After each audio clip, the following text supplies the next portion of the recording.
Se tem uma coisa que essa série Obi-Wan Kenobi tá mostrando claramente pra gente, é a verdadeira face do Império Galáctico. Naquele dia que Palpatine instaurou esse novo império na galáxia, ele o introduziu pra gente como uma nova organização com paz, liberdade e ordem. Com ordem, talvez eu possa até concordar, mas paz e liberdade, aí é difícil. Claro, a época da República não era perfeita. A gente tinha as guerras clônicas, a gente tinha a corrupção no Senado. Nem tudo eram flores de se cheirar, eu sei disso. Mas ainda assim a gente sabe que é muito superior à Era do Império. Na Era da República não tinha escravidão, pelo menos não dentro do espaço da República. A gente não tinha tortura, a gente não tinha execução pública. Mas como eu disse, o Império realmente ganha na Ordem e eu entendo quem defende o Império. No Império a gente teve uma união,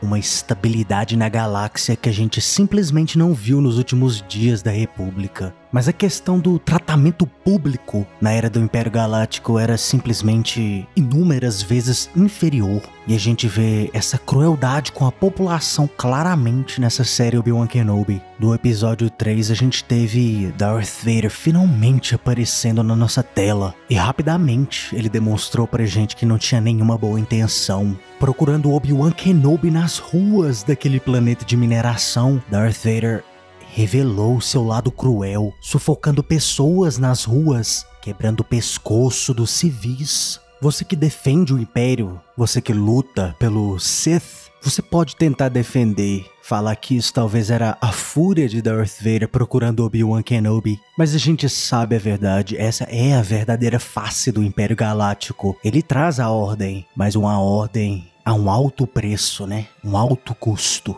Infelizmente, a crueldade do Império nessa série Obi-Wan Kenobi não para por aqui. Não parou no assassinato de civis. A gente vê na série que um pouco depois, Obi-Wan Kenobi invade o forte dos Inquisidores, assim como Cal Kestis fez no jogo Jedi Fallen Order. Se você não se lembra, do mesmo jeito, nadando debaixo d'água. 5 anos antes, e a segurança claramente não foi reforçada, mas enfim, Obi-Wan Kenobi consegue invadir essa fortaleza. E lá dentro, Obi-Wan Kenobi vê algo que trava ele, deixa ele em choque. Parece inacreditável, mas ele vê pessoas em uma espécie de estases, paralisadas, congeladas em âmbar. Múmias travadas no tempo. Tem esse cara que parece o Quinlan Vos, essa velha com essa roupa estranha, esse cara que parece um Jedi da antiga República, um pequeno padawan ainda com o seu capacetinho de treinamento do Templo Jedi, Coleman Kaj, mestre Jedi do Conselho, que sempre aparecia do lado de Anakin Skywalker. E claro, o mais notável dentre eles, Tera Shinobi, mestre Jedi que servia a República. Um Jedi tão sábio, com uma conexão com a força tão grande, que ele conseguia resolver, solucionar crimes em Coruscant melhor que qualquer investigador, melhor que qualquer policial. E mesmo não sendo o mestre deles, Tera Shinobi influenciou no treinamento de Jedi incrivelmente notáveis, como por exemplo Ahsoka Tano, Sifo Dyas e ninguém menos que Conde Dooku. E agora, 10 anos depois, na série Obi-Wan Kenobi, um cara tão notável como o Mestre Shinobi, tão sábio e poderoso, agora travado em âmbar,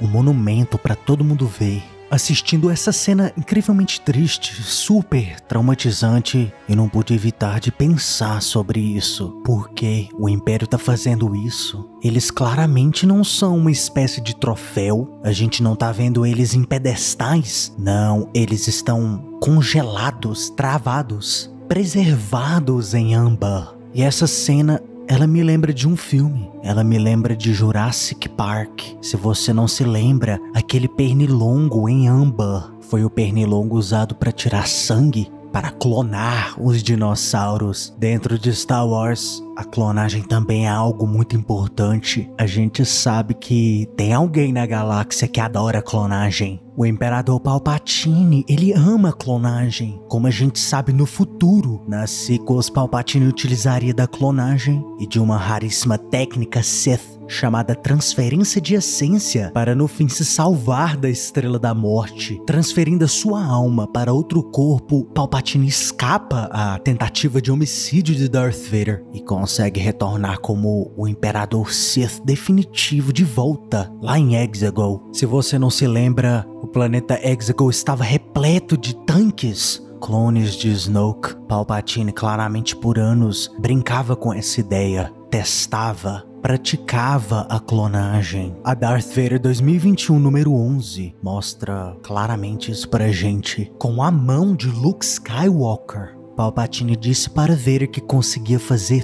tudo o que ele quisesse. Vader andava e ao seu redor, cercado por tanques com clones de Snoke. Todos eles um resultado da mão de Luke Skywalker. Mas isso acontece em um futuro muito distante. Aqui no passado, aqui na série de Obi-Wan Kenobi, Palpatine ainda não teve acesso a essa mão de Luke Skywalker. Vader ainda não se encontrou com seu filho. Então, pelo menos ao meu olhar, eu suspeito muito que Palpatine utiliza desses Jedi, essas pessoas que provavelmente são todos sensitivos, para praticar a sua clonagem, se preparando para um futuro onde ele talvez precisaria dessa habilidade da transferência de essência. Talvez você não acredite, talvez você ache que o segredo está ficando louco, mas eu tenho uma prova. Eu quero te lembrar da série do Mandaloriano, Moff Gideon. Você se lembra que ele era completamente obcecado em achar Grogu, e ele explica pra gente por que ele queria Grogu. Ele precisava só um pouquinho do sangue dele. Supostamente, Moff Gideon queria estudar esse sangue com midichlorians. O estudo daquele sangue aparentemente era de altíssima importância para trazer a ordem de volta à galáxia. A gente sabe o que isso significa.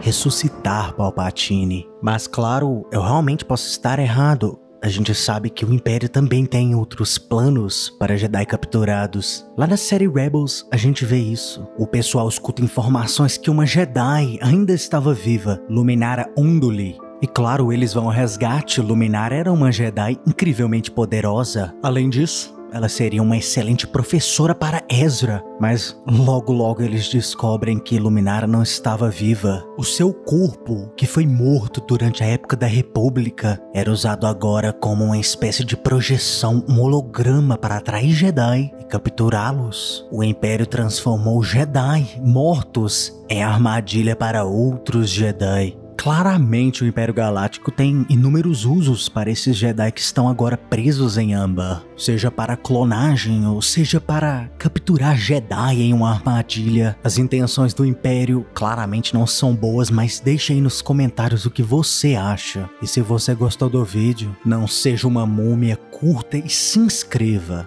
Caso contrário... Você está no conselho, mas não o consagramos mestre Jedi.